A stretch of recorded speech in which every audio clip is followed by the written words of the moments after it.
The problem, the Queen Crawler.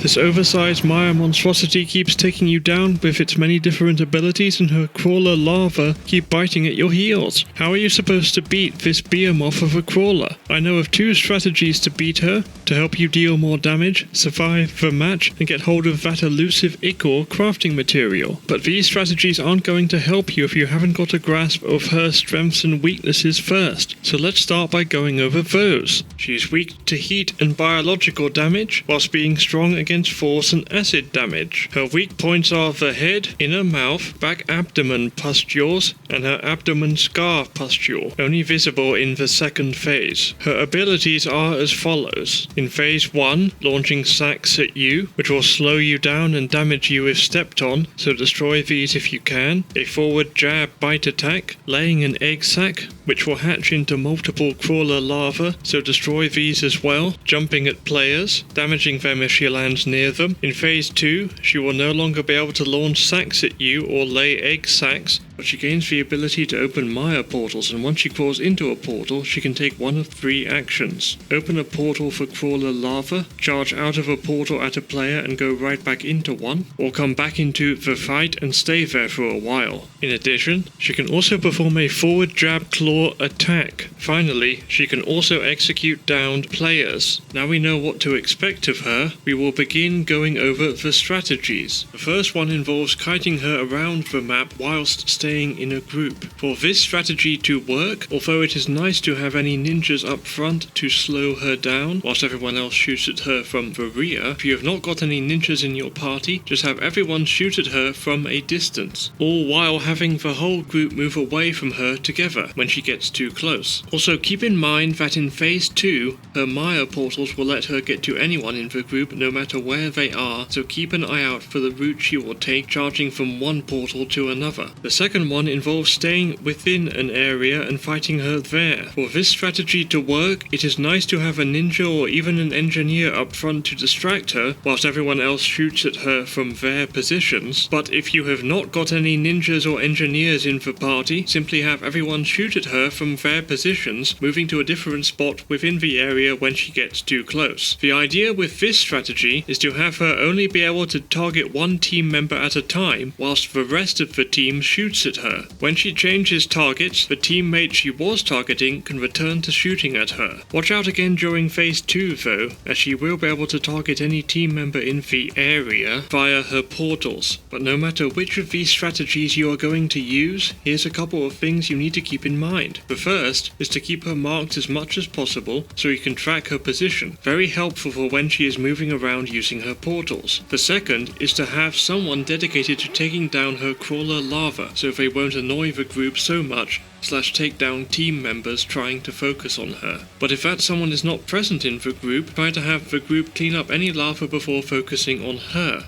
The third is to stay mobile during her second phase, so she will always be a step or 2 behind any team member she wants to ambush. The fourth is that you can interrupt her execution of a teammate by damaging her enough to enter phase 2 of the fight, giving you time to revive them. So you now know how to deal with the Queen Crawler, but what about the Chimera? Check out this video on how to defeat it, to stop struggling with it and its Mire Zeds. Until next time, goodbye for now.